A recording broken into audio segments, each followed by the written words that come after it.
Assalamualaikum, kembali di program podcast Jawa Rusivi bersama Pak Acep apa? Baik, Dari dosen ITB. Kita bahas eh, dengan beliau sebagai dosen ITB dan juga sebagai calon apa? Rektor ITERA ya. Nah, kita akan bahas singkat bagaimana beliau menjadi calon rektor ITERA, mungkin dari visi misi apa yang akan dibahas mungkin dengan bahas dengan beliau. Pak, damang Pak. Aduh. Gimana ya? Apa nih visi misi Pak sebagai calon rektor ITERA nih? Ya, ini menarik dinamikanya ya. Jadi ITERA sendiri baru berdiri di 2014. Jadi pemerintah mendirikan ITERA tentu bukan tanpa alasan. Alasan paling penting adalah bahwa di Indonesia ini sampai saat itu hanya baru 2 institut teknologi.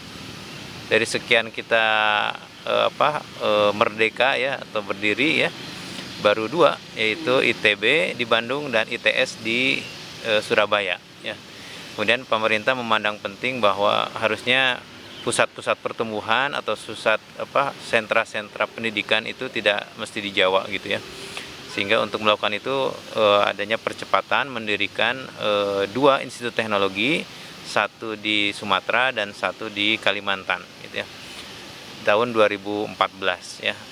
Tugasnya 1 yaitu mempercepat percepatan teknologi yang ujung-ujungnya nanti inginnya menumbuhkan titik-titik pertumbuhan ekonomi baru sehingga tidak terlalu deras arusnya ke Jawa terutama cendekia ya, dan tetap bisa membangun ke Sumatera maupun ke Kalimantan maupun ke Indonesia Timur seperti itu. Nah, apa akan dibahas nanti di dalam forum debat-debat calon? Nanti apa yang akan digolkan oleh Pak Acep mungkin sebagai calon? Ya, tentunya tidak terlepas dari visi misi sama program kerja ya. Jadi visi yang saya usung tentu calon-calon lain juga punya pertimbangan masing-masing ya. Kebetulan saya sejak berdiri ITERA tahun 2014 bahkan sebelumnya sudah diminta untuk bantu-bantu ITERA gitu ya. Jadi saya kira 8 tahun ini mengenal cukup dekat dinamika apa yang ada di ITERA, kelebihan dan kekurangannya gitu ya. Dan masing-masing calon tentu mengusung visi misinya masing-masing ya. Kalau saya kebetulan visinya adalah beyond the expectation and creative ya. Kenapa beyond the expectation? Memang berharap ya, bahkan harapan paling jelas adalah bagaimana ITERA bisa sekelas ITB dalam beberapa tahun ke depan gitu ya. Sehingga kalau orang berharap ya kita jawab ya. Bahkan kita inginnya melebihi harapan orang gitu ya. Jadi kalau orang berharap sekian, kita targetkan berharap lebih lagi gitu ya. Kemudian kenapa kreatif? Nah, ini masalahnya berbagai kendala di Pulau Sumatera itu bisa dijadikan inspirasi untuk membangun ya.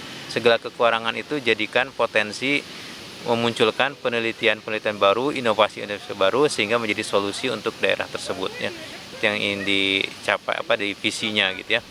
Kemudian slogannya ITERA for Sumatera. Oh, Sumatera ya? Ya, karena memang for Indonesia. Enggak, karena memang pertama kita perlu percepatan khusus ya dalam beberapa tahun ke depan, tentu untuk for Indonesianya nanti oleh rektor berikutnya barangkali di periode berikutnya ya.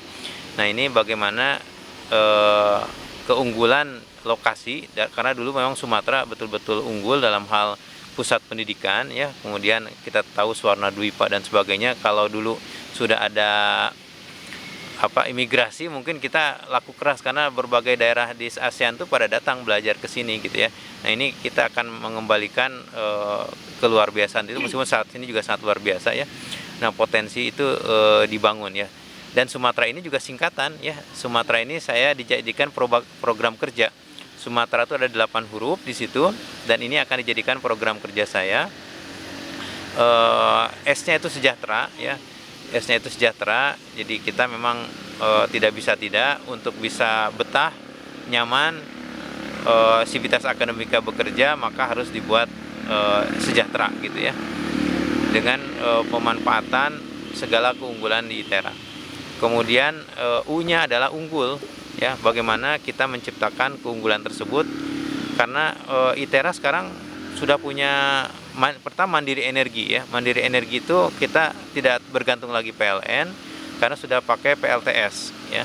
PLTS apalagi pada masa pandemi kemarin bukannya berkurang malah nambah gitu ya. Bahkan kita sampai impor 1 gigawatt dalam 10 bulan ya. Jadi artinya berlebihan itu kita ini kan ya. Kemudian keunggulan yang lain kita punya Purino dan sebagainya ya, pusat riset dan inovasi.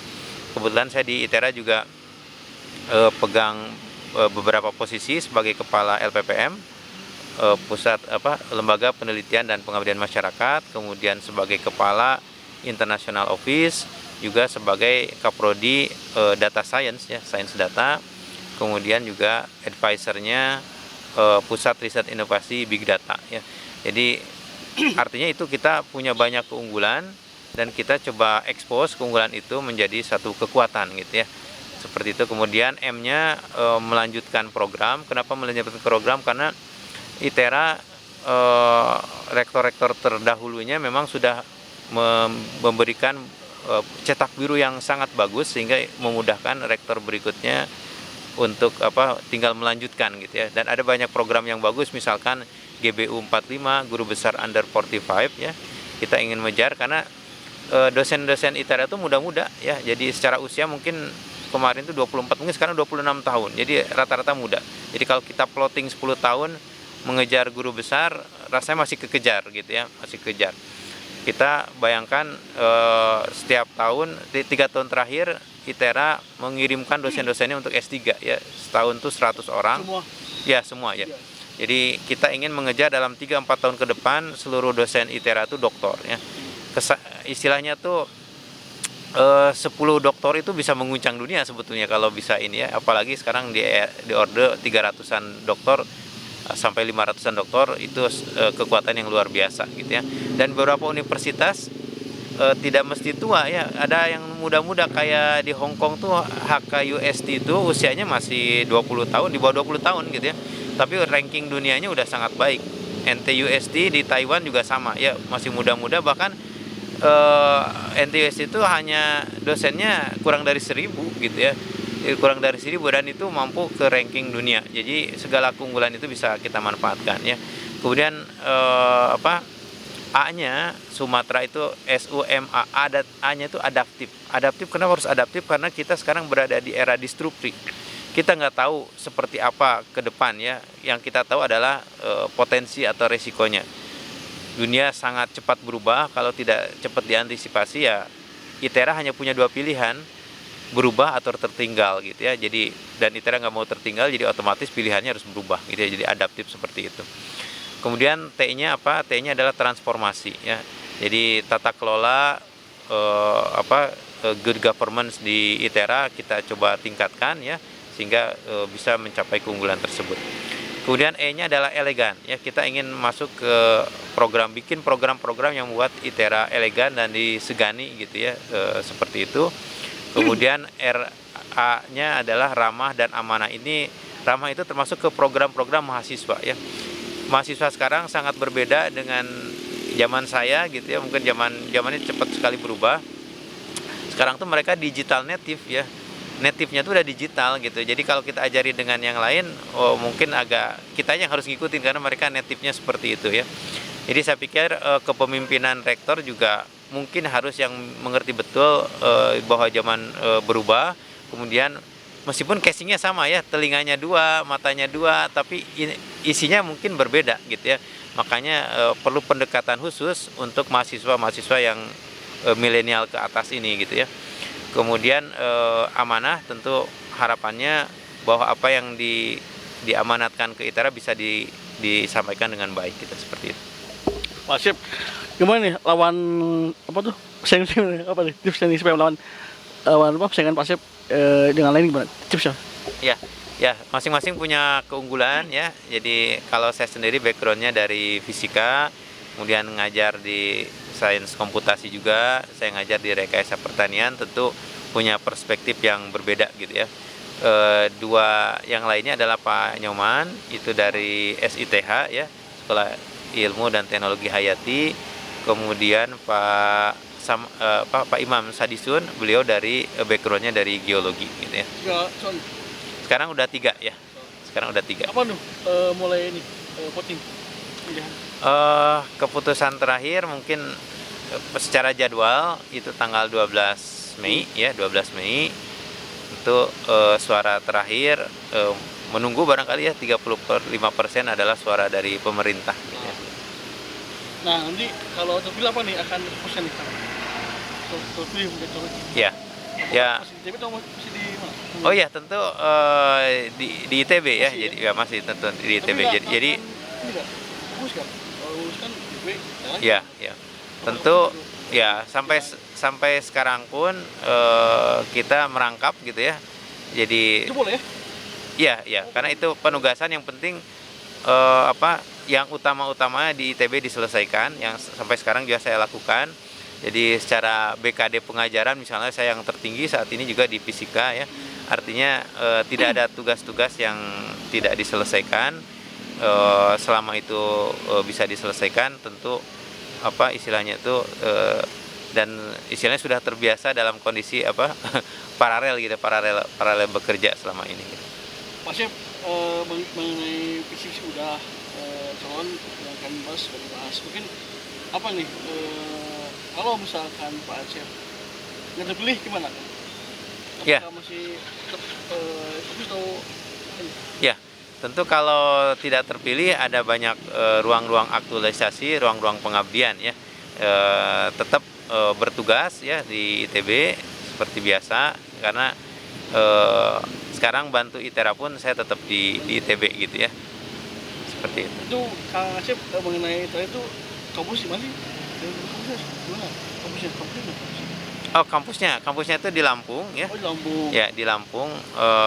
Dulu kan sempat bidding lokasi di Sumateranya itu di mana? Pecah.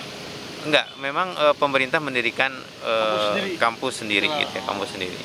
Dulu memang seperti ada wacana ya, tapi pada akhirnya pemerintah memutuskan memberi nama Institut Teknologi Sumatera. Meskipun dulu ada beberapa lokasinya tuh ada di di Sumatera Selatan sempat mengajukan, kemudian di Riau atau saya lupa ya, tapi pada akhirnya yang terpilih waktu itu di Lampung ya. Mungkin mempertimbangkan banyak hal tentunya juga ya. Ya, termasuk ya pertimbangan itu juga barangkali ya. Pak Chef, sebagai ITB, calon wakil ITB, nah gimana nih mengalami hal kemarin waktu gagal calon ITB gimana? Apakah masih ingat rumah nggak dengan kemarin gagalnya ITB? Enggak ya. Tentu tidak ya. Tidak ada hubungan ya. Tidak ada hubungan ya. Jadi tidak ada istilah gagal dalam hidup ini ya, itu hanyalah fase-fase kehidupan gitu ya. Jadi istilahnya tuh kalau diamanahi tentu dilakukan, dikerjakan. Ya kalau tidak diamanahi banyak amanah-amanah yang lain juga yang tentu sangat banyak ya. Kalau tugas dosen itu kan sangat banyak sekali seperti itu. Jadi tidak cukup, ada lagi tambahan? Ya. Sebagai mungkin closing statement. Ya, closing statement. Akhir nih, buat kalau bisa di YouTube channel Jamus TV. Mungkin apa nih? Ya. Hubungannya apa nih? Ya, tentu ITERA adalah kampus baru ya. Kalau secara usia baru 7 tahun, sekarang mau 8 tahun. Kalau anak kecil mungkin lagi lucu-lucunya ya. Yeah. Tapi jangan dilihat saat ini sebetulnya, tapi lihat ke depan ya. ITERA punya luas lahan yang sangat besar, satu lokasi itu 275 hektar. Kemudian sekarang mandiri energi ya, simbol dari mandiri energi, kemudian mandiri lainnya ya. Diharapkan ITERA bisa menjadi benchmark untuk kampus yang didirikan dari awal, kemudian bisa melakukan percepatan, kemudian bisa unggul dan dijadikan bergengsi lah untuk yang ASEAN maupun global seperti itu. Cukup ya? Cukup. Demikian podcast bersama Pak Chef, calon wakil ITB terpilih Kang ya. Waalaikumsalam. Terima kasih. Alhamdulillah. Sip lah.